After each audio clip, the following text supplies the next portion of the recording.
Hello दोस्तों, नमस्कार। SM किसी चैनल में मैं आप सभी लोगों का दिल से बहुत बहुत स्वागत करता हूं। अगर आपने पहली बार विजिट किया जरूर चैनल को सब्सक्राइब कर लेना। Free stock market classes, let's learn stock market and finance, इन दोनों चैनल को चाहो तो फॉलो करके आप रख सकते हो। एंड कल के दिन की बात करें तो let's learn stock market and finance इस चैनल के ऊपर एक इंपॉर्टेंट लेक्चर अपलोड होने वाला है, उसको गलती से भी मिस मत करना। रिमाइंडर जरूर सेट करके रख लेना। चैनल का लिंक ऊपर आई बटन पे नीचे डिस्क्रिप्शन में मिल जाएगा। सो चले दोस्तों, अभी के इस इंपॉर्टेंट वीडियो को स्टार्ट कर लेते हैं।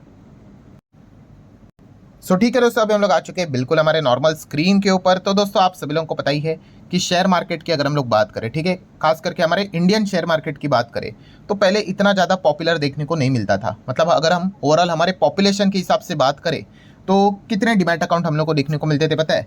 Less than 2 crore. 2 करोड़ भी नहीं बोलना चाहिए, लेस देन 2 करोड़। इतने कम लोग मार्केट में हम लोग को देखने को यहाँ पे मिलते थे, और उसमें से एक्टिव भी कितने रहेंगे आप अंदाजा लगा सकते हो।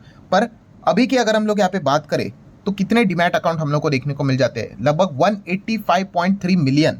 मतलब आप मोटा मोटी कह सकते हैं 18.5 करोड़ डीमैट अकाउंट अभी हम लोग को देखने को मिल रहा है। अगर हम जैन 25 के डेटा की बात करें, अगर फरवरी का डेटा इसमें अगर जोड़ ले भी ले, मतलब चलो मोटा मोटी आप बोल सकते हो 19 करोड़ डीमैट अकाउंट देखने को आप मिल रहे हैं। मतलब पहले 2 करोड़ थे एंड अब लगभग आप कह सकते हो 10 गुना 10x जंप हम लोग को देखने को यहाँ पे मिल रही है। इतनी मैसिव तरीके से हम यहाँ पे कह सकते हैं कि बाजार में पार्टिसिपेशन बढ़ते हुए देखने को मिल चुका है।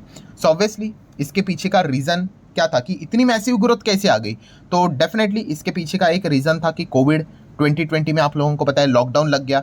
लॉकडाउन लगने के चलते बहुत सारे लोग हम लोग को घर में ही देखने को यहाँ पे मिल गए, ठीक है। अनएम्प्लॉयमेंट बढ़ती हुई देखने को मिली थी, तो कमाई तो करनी है, तो इस चीज़ को लेकर हम कह सकते हैं बहुत सारे लोग मार्केट की ओर आते हुए देखने को मिल गए।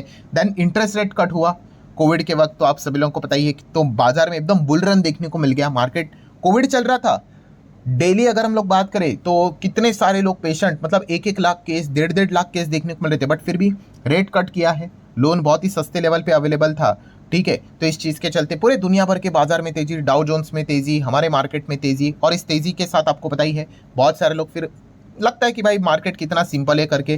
देन सबसे बड़ी चीज़ हो गई कौन सी?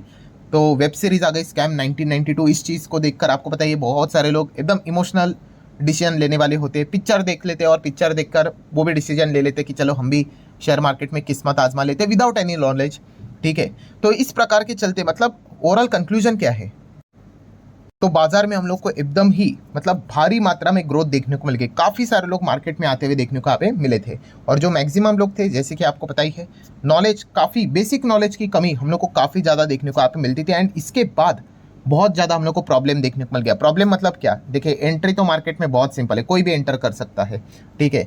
सो उसके बाद अगर हम लोग बात करें, काफ़ी लोगों को नुकसान होना यहाँ पे स्टार्ट हुआ, ठीक है। बहुत सारे लोग पैसा खोते हुए देखने को मिल गया। एंड फिर आप सभी लोगों को पता है मार्केट का रेगुलेटर से भी, ठीक है, उनके रडार पे भी ये चीज़ें आते हुए देखने को यहाँ पे मिल गई कि इतनी मैसिव मतलब ग्रोथ हम लोग को देखने को यहाँ पे मिल रही है। तो इन्वेस्टिगेशन भी यहाँ पे स्टार्ट यहाँ पे हो गई कि इतना ज़्यादा नुकसान कैसे यहाँ पे हो रहा है।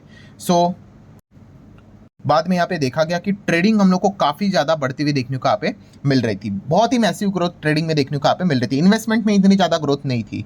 एंड ये भी देखने को यहाँ पे मिल गया कि बैंक में जो पैसा रहता है, ठीक है, वो शेयर मार्केट में आ रहा है। एंड वो भी पैसा आके कहाँ पे लग रहा है? ट्रेडिंग में ही हम लोग को जाते हुए देखने को यहाँ पे मिल रहा है। एंड इसीलिए तभी के जो सेबी के जो चीफ थे, तभी उन्होंने ये बात बताई थी कि ये जो फ्यूचर एंड ऑप्शन, खास करके ट्रेडिंग की अगर बात करें, ये तो एक मैक्रो लेवल का इशू बन चुका है। मैक्रो लेवल का मतलब हम कह सकते हैं कि नेशन वाइड की अगर हम लोग बात करें, इकोनॉमी से रिलेटेड अगर बड़ी दिक्कत आ सकती है, इस लेवल का इशू बन चुका है। बिकॉज हाउस होल्ड लोगों का जो घर की सेविंग का जो पैसा है वो मार्केट में आ रहा है, बट वो भी इन्वेस्टमेंट के फॉर्म में नहीं, स्पेकुलेशन के फॉर्म में। स्पेकुलेशन मतलब वही फ्यूचर एंड ऑप्शन की बात यहाँ पे कर रहे हैं। एंड एफएनओ ट्रेडिंग की अगर हम लोग बात करें तो आप सभी लोगों को नियम तो पता ही है कि एक्चुअल में कितने लोग इसमें कमाते हैं, जो कि खुद सेबी के पास जो डेटा है उन्होंने बता दिया भाई 93% एफएनओ ट्रेडर लॉस में है, लगातार नुकसान यहाँ पे कर रहे हैं, ठीक है। मैं एक दिन के कमाई की बात नहीं कर रहा हूँ, ठीक है। यहाँ पे नेट परफॉर्मेंस की यहाँ पे बात हो रही है कि साल में कितना कमाया जाता है। तो 100 में से हम कह सकते हैं 93 लोग नुकसान करते हैं, केवल 7 लोग ऐसे हैं जो प्रॉफिट करते हैं। एंड उसमें भी इंस्टीट्यूशन से ज़्यादा देखने को मिल रहे हैं, हार्डली कोई 1-2 मतलब % के आसपास इंडिविजुअल्स देखने को यहाँ पे मिलते रहेंगे। तो ये पॉइंट हम लोग को लगातार देखने को यहाँ पे मिल रहा था। एंड इसी चीज़ को लेकर ये पता चल रहा था कि एफएनओ में तो भाई बहुत ज़्यादा वृद्धि होती हुई देखने को मिल रही है एंड कमा भी नहीं रहे हैं, ठीक है, जो सेबी के पास डेटा है उसके हिसाब से। तो सेबी ने क्या फैसला ले लिया कि नए नियम कानून कायदे लेकर आएंगे एंड आपको पता ही है कि कुल मिला के 6 नए नियम कानून कायदे आते हुए देखने को मिले थे। कंसल्टेशन पेपर भी जारी हुआ था एंड ये 6 नियम कानून कायदों की अगर मैं बात करूँ तो आप देख सकते हैं नवंबर में, पिछले नवंबर में 3 नियम लागू हो गए। फेब की बात करें 2025 के हिसाब से 2 नियम लागू हो चुके हैं और एक जो बचा नियम है वो हम कह सकते हैं 1 अप्रैल से लागू यहाँ पे हो जाएगा। सो इस चीज़ के चलते क्या होगा, जो एफएनओ में हम लोग को जो क्रेज देखने को मिल रहा है, ठीक है, खास करके रिटेल इन्वेस्टर की अगर हम लोग बात करें वो कुछ हद तक कम होगा। और रिजल्ट की बात करें तो यस, ऐसा कुछ हुआ भी, जहाँ पे आप देख सकते हैं सेबी ने खुद यहाँ पे बता दिया कि 20% के आसपास रिटेल ऑप्शन ट्रेडर अभी डेरिवेटिव मार्केट से दूर जाते हुए देखने को यहाँ पे मिल चुके हैं।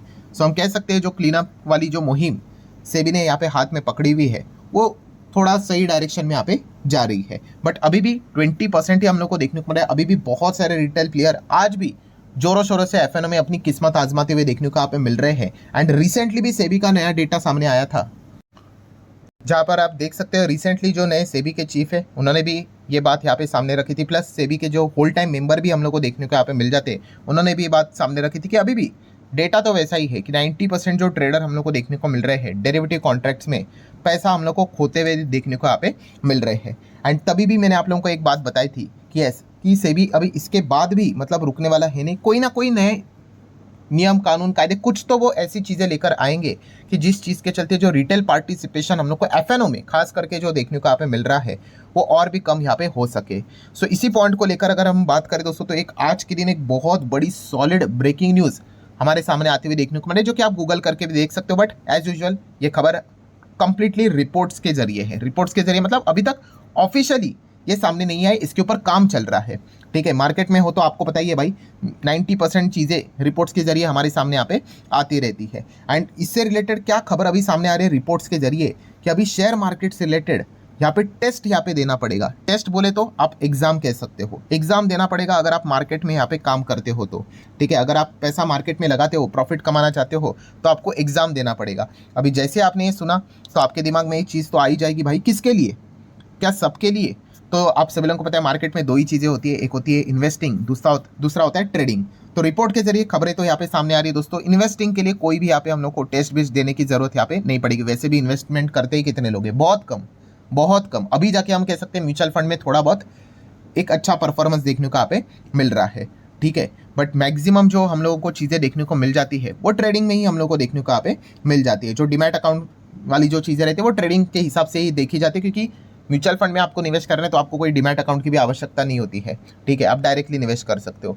सो ट्रेडिंग से हिसाब से अगर हम लोग बात कर रहे हैं, ट्रेडिंग में भी कौन सा फ्यूचर एंड ऑप्शन ट्रेडिंग अगर आप यहाँ पे करते हो तो यहाँ पे प्लान चल रहा है सेबी का कि वो एग्जाम लेकर आएंगे करके, ठीक है। मतलब वो एग्जाम जो प्रॉपरली क्लियर करेगा, ठीक है, अभी पता नहीं एग्जैक्टली क्या रहेगा, क्राइटेरिया क्या रहेगा, टेस्ट रहेगा, सर्टिफिकेट रहेगा, डोंट नो, बट इससे रिलेटेड प्लानिंग चल रही है। मैं आपको रिपोर्ट भी यहाँ पे दिखाना चाहूँगा। ये देखो, पहले तो रिपोर्ट के जरिए खबर देखने को मिलेगी सेबी में मतलब शायद से ऐसा मतलब प्लान कर रहे हैं भाई, क्या, इंट्रोड्यूस सूटेबिलिटी टेस्ट, ठीक है। ये एग्जाम रहेगी फॉर किसके लिए, सिर्फ रिटेल एफएनओ ट्रेडर के लिए, ऐसा रिपोर्ट के जरिए खबर यहाँ पे सामने आ रही है। तो अगर आप एक रिटेलर हो, आप फ्यूचर एंड ऑप्शन ट्रेड करते हो तो माइट भी ऐसा हो सकता है कि आने वाले समय में आपको सूटेबिलिटी टेस्ट भी शायद से देनी यहाँ पे पड़ सकती है। बट अभी आप सोचोगे कि भाई इसके पीछे का रीज़न क्या है, तो रीज़न वही है दोस्तों कि सेबी ने भी यही कहा है कि काफ़ी लोगों को रिस्क मैनेजमेंट से रिलेटेड बेसिक चीज़ें भी नहीं पता है, ठीक है। मतलब आपको पता होना चाहिए ना कि आप करते क्या हो, ठीक है। फ्यूचर एंड ऑप्शन एक ऐसी चीज़ है जहाँ पे मान लो अगर आप 1 लाख रुपया लेकर आते हो तो आपको पता होना चाहिए कि भाई वो 1 लाख का मतलब पूरा जीरो भी हो सकता है, ठीक है। ये चीज़ें पता होनी चाहिए जो कि काफ़ी लोगों को नहीं पता है। एंड बहुत सारे लोग अपना ऐसा ही जो सेविंग्स है, बैंक्स में जो पैसे रखते हैं, वो एफएनओ के चलते क्या कर रहे हैं, लिटरली यहाँ पे बर्बाद करते हुए देखने को मिल रहा है। मैं अगेन कह रहा हूँ, ये मैं अपने साइड से बात नहीं कर रहा भाई, मेरे पास थोड़ी ना डेटा रहेगा, ये सेबी ने ये बात बोल के यहाँ पे रखी हुई है। एंड इनफैक्ट आरबीआई ने भी ये रिपोर्ट्स के जरिए बात बोली थी कि देखा गया तो जो सेविंग्स हम लोग को देखने को यहाँ पे मिल रही है वो काफ़ी कम होते हुए देखने को मिल रहे हैं। मतलब ये यूजुअली चीज़ें मार्केट की ओर ही यहाँ पे जा रही है।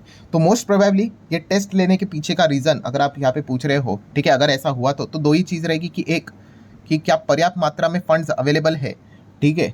एंड वो भी देखना चाहिए कि भाई सोर्सेस ऑफ फंड क्या है, कि कहाँ से आ रहे हैं करके, क्योंकि ये भी बहुत सारे केसेस हम लोगों ने देख लिए कि अपने मम्मी पापा का पैसा जो रहता है, पीएफ का पैसा, ठीक है, फिक्स डिपॉजिट का पैसा बहुत सारे लोगों ने मार्केट में गवा दिया है, ये भी चीज़ें देखने को मिल जाती है। तो फंड्स कहाँ से आते हैं वो एक देखने वाली बात रहेगी, ठीक है। एंड सेकंड पॉइंट की अगर हम लोग बात करें मोस्ट इंपॉर्टेंट, तो कौन सा, कि रिस्क को पहचानते हैं कि नहीं, कि अगर आप एफएनओ में पैसा लगा रहे हो, ठीक है, तो आपको पता ही है कि कुछ चंद मिनटों में, घंटों में वो जीरो भी हो सकता है। तो ये इस चीज़ का बेसिक मतलब पर्पस रहेगा। तो ये पॉइंट हम लोग को देखने को यहाँ पे मिल रहा है। आई नो आपके दिमाग में बहुत सारे क्वेश्चंस रहेंगे कि अगर ऐसा होता है तो एग्जाम लेगा कौन। तो अभी तक जैसे मैंने कहा कि रिपोर्ट के जरिए बस इतनी ही खबर है कि रिटेल फ्यूचर एंड ऑप्शंस करने वालों को सूटेबिलिटी टेस्ट देनी पड़ सकती है, ऐसा विचार सेबी की जो कमेटी है वो विचार कर रहे हैं। इसके रिलेटेड काम चल रहा है, अब ये होगा नहीं होगा वो देखने वाली बात है। अभी तक तो किसी को कुछ भी पता नहीं है, बट ऐसा भी बोला जा रहा है कि अगर एग्जाम लेनी है तो कौन लेगा, तो शायद से ऐसा बोला जा रहा है कि माइट भी ब्रोकर्स ले सकते हैं, ठीक है। अभी वो लेंगे नहीं लेंगे हमें पता नहीं है, बट इतना भी हम कह सकते हैं दोस्तों कि अगर ऐसा हुआ, सूटेबिलिटी टेस्ट हुआ, ठीक है, तो काफ़ी रिटेलर्स का पार्टिसिपेशन मार्केट में और कम होते हुए देखने को आप मिल सकता है। एंड अगर ऐसा हुआ तो वापस ब्रोकर के लिए भी ये नेगेटिव खबर रहेगी, क्योंकि ब्रोकर को फर्क नहीं पड़ता आप प्रॉफिट कमाओ या लॉस कमाओ, उनको ब्रोकरेज मिल जाता है। और जब से नियम कानून कायदे लागू हो चुके हैं, आपको पता है बीच में मैंने वीडियो भी बनाया था, जीरो दाने तक ये बताया था कि उन्होंने पहली बार डी ग्रोथ देखी है, ठीक है, 15 साल में पहली बार, ठीक है। एंड अगर ऐसा ही चलता रहा तो आने वाले समय में revenue, profit, top line, bottom line काफ़ी हद तक हैम्पर हो सकते हैं, क्योंकि मेजरली जो उनकी कमाई होती है वो एफएनओ ट्रेडिंग से ही होती है, ठीक है। सो डेफिनेटली ब्रोकर्स के लिए भी एक नेगेटिव पॉइंट हम लोग को देखने को मिल सकता है। जितना कम एफएनओ प्लेयर्स हम लोग को होते हुए देखने को यहाँ पे मिल जाएंगे, ठीक है, उतने ही ज़्यादा ब्रोकर को भी झटके यहाँ पे लगते रहेंगे। सो यही चीज़ें फिलहाल तो सेबी प्लान करते हुए देखने को मिला, ऐसी खबर रिपोर्ट के जरिए आते हुए देखने को यहाँ पे मिल रही है।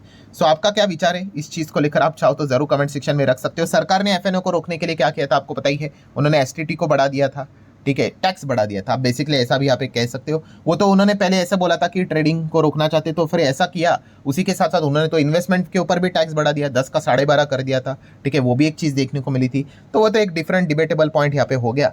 बट अगर हम बात करें तो सरकार की ओर से ये एसटीटी में बढ़ोतरी देखने को मिली थी, ये एक पॉइंट हो गया।